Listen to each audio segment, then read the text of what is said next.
अगर ये आपको कागज मिलता है और जमीन आपकी हो जाती है, फिर आप इसके लिए क्या कहते हैं? तब तो सर बहुत खुश हो जाएंगे हम लोग, जिंदगी हम लोग को बाल बच्चा के भी बीत जाएगा इसी पर। पूछ लूं कि देखिए, अगर आप लोग जो भी ये झुग्गी झोपड़ी जैसे भी डाल करके आप रह रही हैं, अगर सरकार आती है और आपसे कहती है कि इसको खाली करिए, तो आपको दुख होगा कि नहीं होगा? होगा।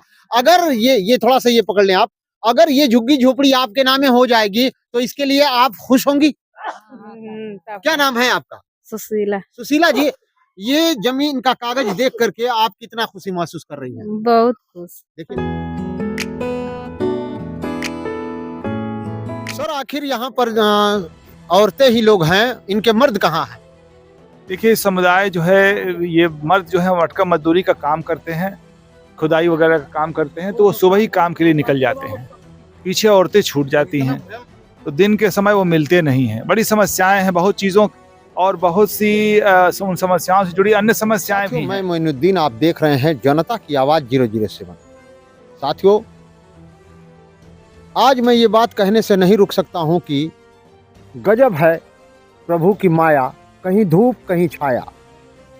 आप देख रहे हैं कि जिस तरह से बिहार में लोगों के साथ आज क्या व्यवहार हो रहा है, यानी आज उन्हें घर से बेघर किया जा रहा है। और मेरे कहने का आप साफ मतलब समझ रहे हैं कि कहीं धूप कहीं छाया। वहीं आज गाजीपुर में आप देख रहे हैं कि ये लोग जितने भी मुसहर घर के लोग हैं, इन सभी लोगों को आज सरकार ने ये कागज व्यवस्था किया है कि अब से आप लोग यहीं रहिएगा और आपके लिए ये जमीन आवंटन की जाती है। कुछ लोग हैं, उनसे मिलेंगे और हम बातें करेंगे कि आखिर ये व्यवस्था कैसे बनी और कितने दिनों के मेहनत के बाद आप लोग जो है ये जनता का काम कर पाए हैं। एक मकान के आधे हिस्से के हकदार ये बनाए गए हैं। ये मेहदी जी का है और 1/5 के एक घर के हकदार हैं वो, और मेहदी की रिश्तेदार हैं, वो इसको रिसीव कर रही हैं और मेहदी जी के भाई हैं, वो उससे प्राप्त कर लेंगे उनको। इस कड़ी शीतलहरी के अंदर इंसानों को खाने से ज्यादा रहने की दिक्कत आ रही है, और अगर उसे पेट में खाना हो या ना हो चल सकता है, लेकिन आज ये अगर मकान जो दिखाई दे रहा है, ये जो टीन टावर पड़ा हुआ है, ये इनके लिए इतनी जरूरत की चीजें है कि अगर इनके सर से हट जाए फिर इनका जीना दूभर हो जाएगा।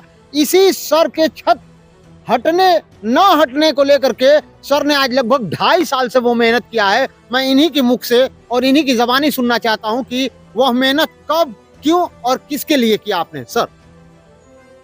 शुक्रिया। ये मेहनत निश्चित रूप से हाशिए से भी बाहर जीवन यापन कर रहे लोगों के लिए किया गया, और ये मेहनत एक संस्था जिसका नाम ग्रामीण विकास संस्थान है, जिसके फेलो अच्छे लाल जी हैं और मुझे मेंटरिंग का काम सौंपा गया है, उसके सहयोग के बिना यह कार्य हो पाना तो असंभव ही है।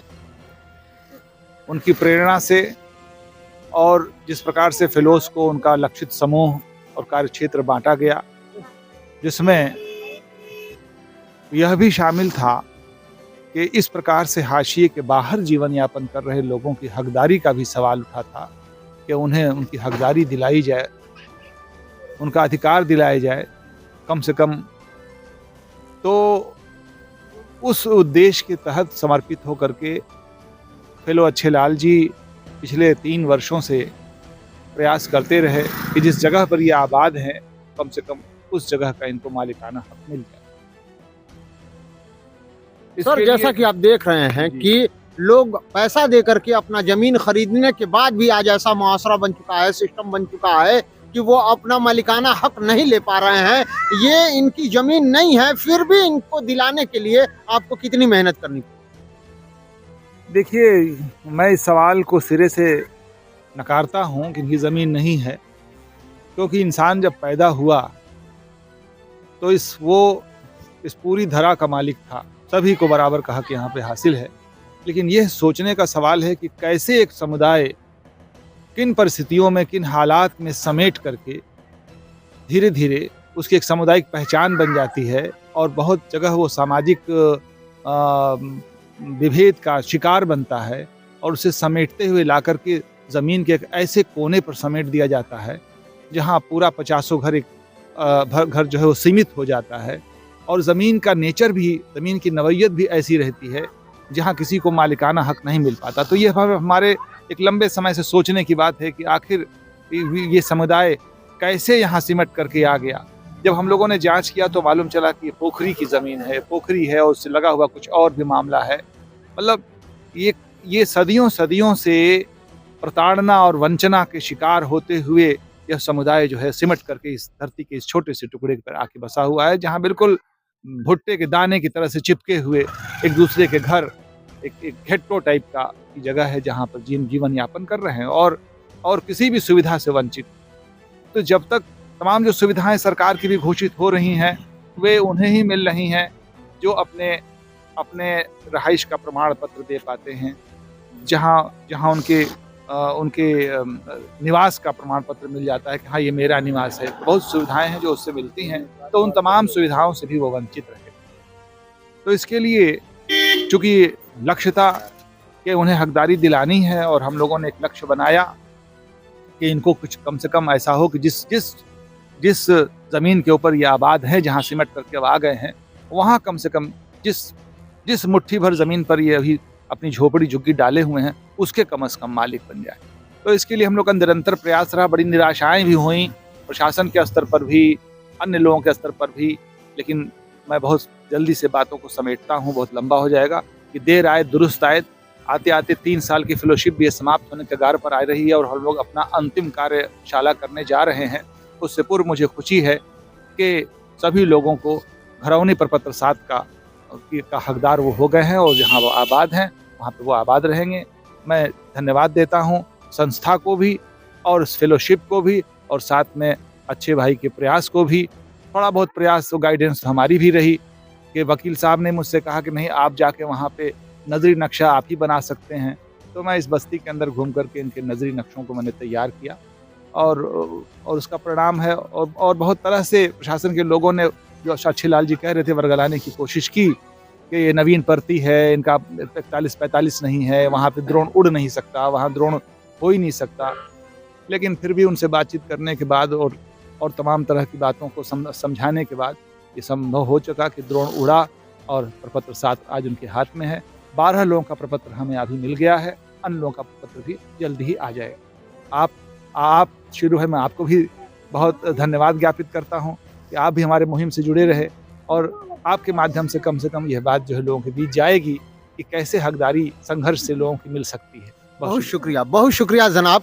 मैं अपने तहे दिल से इस बात का शुक्रगुजार हूँ और इसलिए खास और शुक्रगुजार हूँ कि मैं बिहार की स्थिति देख रहा हूँ, जिनका मकान बना हुआ है और आज वो किस परिस्थिति में अपने 9 दिन के बच्चे को लेकर के आज इसी नीले आसमान के नीचे, इसी शीतलहरी में वो जीवन बिता रहे हैं। आज इसकी इतनी बड़ी मुझे खुशी है कि मैं इनके सामने खड़ा होकर के जब ये कागज को देख रहा हूँ तो मैं अपना दिल चीर करके नहीं दिखा सकता, लेकिन मेरा अंदर से रोआ रोआ कांप रहा है कि ये हाथ में जिस दिन इनके जाएगा। सर आप लोग अपना नाम बताइए पहले। बाबू जी मनीष जी, आप जहाँ रहते हैं उस जमीन का नक्शा है, कागज है आपके पास? नहीं सर, नहीं है। नहीं। ये जो आपके हाथ में ये जो सर ने कागज ले रखा है, अगर ये आपको कागज मिलता है और जमीन आपकी हो जाती है, फिर आप इसके लिए क्या कहते हैं? तब तो सर बहुत खुश हो जाएंगे हम लोग, जिंदगी हम लोग को बाल बच्चा के भी बीत जाएगा इसी पर। बहुत बढ़िया। सर आपका नाम? मुन्ना जी।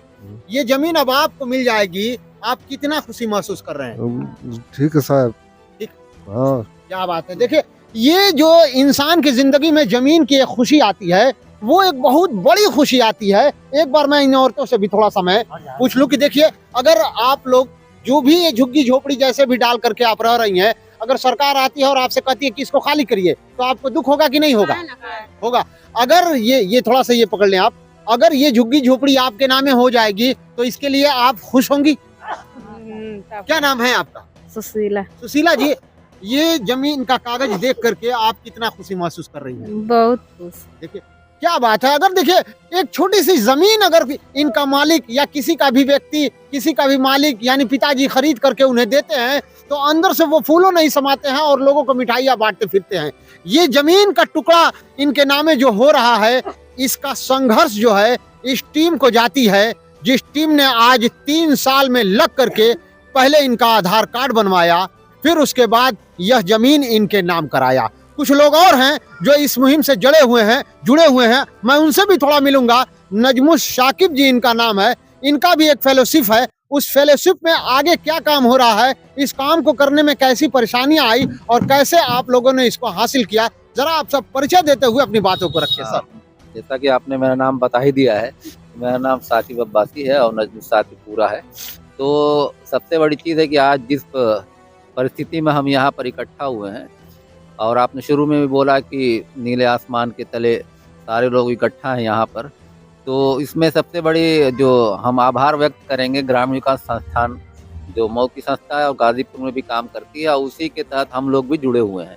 तो उसने सबसे पहले हम लोगों को इसकी तरफ जो है माइल किया और इशारा दिया कि आप लोगों को इन गरीबों के लिए कुछ काम करना चाहिए। तो उसके लिए फिर अच्छे लाल जी कुशवाहा जी, जो सारे लोगों के लिए दिन रात परेशान रहते हैं, उनके बारे में मशहूर है कि इनका तन कहीं और होता है, मन कहीं और होता है, और जो भी आवाज़ लगा दे वहाँ पे वो पहुँच जाते हैं। तो इन लोगों की दुर्दशा को देखते हुए उनके दिल जो है बहुत ही प्रभावित हुआ। उन्होंने कहा कि हम अपने 2 साल 3 साल की अथक मेहनत से ज़रूर इन लोगों को इनका मालिकाना हक दिलाएंगे, और इस मालिकाना हक को आज वो चरितार्थ कर पाए हैं, और सारे लोगों के चेहरों पर भी आप देख सकते हैं कि खुशियां हैं। तो उस खुशी में हम भी शामिल हैं, और हम चाह रहे हैं कि आज अगर सिर्फ 12 हैं तो कल अगर 1200 की भी ज़रूरत होगी तो उसके लिए भी हम लोग कोशिश करेंगे। जितनी भी मेहनत की अभी कम है, हम लोग उससे ज़्यादा भी मेहनत करने के लिए तैयार हैं। एक बार फिर जो है काजी फरीद आलम साहब को, अच्छे लाल जी को, आज खास तौर से आपको कि आप भी शुरुआत से लेकर अभी तक जुड़े रहे, तो उसमें आपका भी आभार व्यक्त करते हैं। और सारे लोगों, जितने भी लोग हैं, उनसे भी हम सहयोग चाहेंगे कि अगर आपको मिल गया है, जो दूसरे को नहीं मिला, उनके लिए भी आप लोग सहयोग जरूर करें। बहुत बहुत शुक्रिया, धन्यवाद। देखिए, मैं अपनी बातें यहाँ पर खत्म नहीं कर सकता हूँ। मैं इसलिए खत्म नहीं कर सकता कि इसको मैं दिखाना चाहता हूँ, कैमरामैन से अपने कहना चाहता हूँ कि आप दिखाइए ये जीवन, आज भी कैसे लोग जीवन यहाँ गुजार रहे हैं और किस तरह से जीवन गुजारने पर मजबूर है। सरकार में आते ही अगर कोई कुछ कर पाता है तो एक बात रहती है, लेकिन एक संस्था के तहत लोगों का ये काम करना है, यानी झुग्गी उनके नाम कराना, एक कैसी व्यवस्था है, एक कैसा दिल में भाव है, और कितनी मेहनत के बाद आज इन लोगों ने जो है ये झुग्गी की जमीन जो है इनके नाम करा पाए। हालांकि प्रधानमंत्री मोदी ने कहा है कि जहां झुग्गी रहेगी वहीं उनका मकान बनेगा, और मुझे पूरी उम्मीद है कि आज जैसे इन लोगों ने झुग्गी यहाँ बना दिया है, वैसे ही कल जो सरकार मकान देती है, यानी मकान के लिए 2.5 लाख रुपया देती है, कल इन लोगों का मकान भी ये लोग बना करके दे सकते हैं। सुनिश्चित करेंगे कि अब जो जमीन है वो आपकी है, अब इसे कोई खाली नहीं करा सकता है। सर, अपना परिचय देते हुए आप अपनी बातों को रखें। हम अच्छे लाल सिंह कुशवाहा, हम ग्रामीण विकास संस्थान से जब जुड़े तो हमने देखा कि हमारे ही ग्राम सभा में एक बस्ती है जो सो कॉल्ड मुशहर समुदाय, इनको जिस जमीन पे रह रहे हैं, इस जमीन का इनको मालिकाना हक ही आज तक नहीं मिल पाया। इसके लिए हमारा अपने बनता मंच के साथियों के साथ हम संघर्ष करते रहे। जो हमारे मेंटर आप काजी फरीद आलम जी भी, हम लोग कई बार पहले जो पिछले नेकपाल साहब थे उनके पास हम लोग गए, तो हम लोगों को किसी न किसी तरह से बरगलाते रहे कि जिस आबादी पे हैं वो डी दर्ज नहीं है, 41-45 के नक्शे में नहीं है। इसमें काफ़ी दिन लगा। फिर हम लोगों को बताया गया कि इनका जब जमीन का मालिकाना हक अगर आप चाह रहे हैं तो पहले तो इनका आधार कार्ड हो, फिर जिस जमीन पर रह रहे हैं वो आबादी हो, दर्ज हो, और उनका जाति प्रमाण पत्र भी होना अनिवार्य है। तभी एक मुकदमे के तहत हम जा सकते हैं और मालिकाना हक इनको दिला सकते हैं, जिसमें जाति प्रमाण पत्र इन लोगों का बनवाने के लिए यहाँ पे कई बार हम कई कार्यक्रम किए, क्योंकि एक ऐसा समुदाय है जो दिन भर अपना दिनचर्या, अपने आजीविका को यापन करने के लिए उनको भट्ठों पे जाना पड़ता है, और काफ़ी ये लोग बाहर भी जाके काम करते हैं।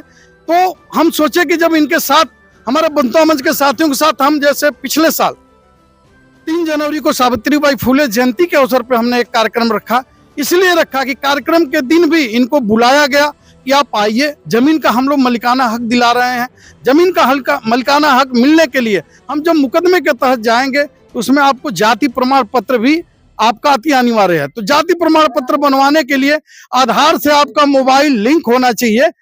तो आधार से मोबाइल लिंक तभी होगा जब इनके पास मोबाइल होगी। और इस तरह की प्रक्रिया करते करते आज हम लोग इस पावदान पे पहुंचे हैं, जो हमारे हाशिए समाज के लोग हैं, जो आज इनकी घरौनी हम लोग को प्राप्त हुई है, जो आज एक एक करके हम लोग इन घरौनी को बांट रहे हैं। अभी तो कुछ परिवार के सदस्य का जो मुखिया हैं लोग, इन लोग की पूरी घरौनी तो नहीं मिल पाई है, लेकिन आने वाले समय में हम लोग सबकी घरौनी बांट देंगे। और हमारे जो मेंटर हैं अब काजी फरीद आलम जी, काफी हमारे साथ एक एक घर जाके आपने नजरी नक्शा बनाया और हम लोग की एक मुहिम थी कि हम इनको जमीन का मालिकाना हक दिला दें। और इनका भी दुख दर्द है, इन साथियों से सुना जाएगा, अपने मुख से बताएंगे। इनका भी दर्द था कि भाई आए समय किसी का घर कभी भी बुलडोजर से गिरा दिया जा रहा है। ऐसा न कि सरकार जिस दिन चौड़ीकरण करे इस रोड की, हम बेघर हो जाएं, या हमारा घर या मड़ई को भी किसी दिन गिरा दिया जाए। जब जमीन का मालिकाना हक हमें मिला रहेगा तो कम से कम हमें उस एवज में कहीं जमीन मिल सकती है, कोई मुआवजा मिल सकता है। तो आज जो है इनको आज घरौनी हम लोग बांट रहे हैं। तो हम चाहेंगे कि जो हमारे आप मेंटर सर हैं, जो काफी 2-2.5 वर्षों से हम लोग लगातार लगे रहे, 3 वर्ष का हम लोग का ये जो हमेशा से प्रयास रहा, आज कुछ साथियों को मालिकाना हक हम लोग आज बांटने के लिए जो घरौनी मिली है उसको हम लोग आज बांटेंगे।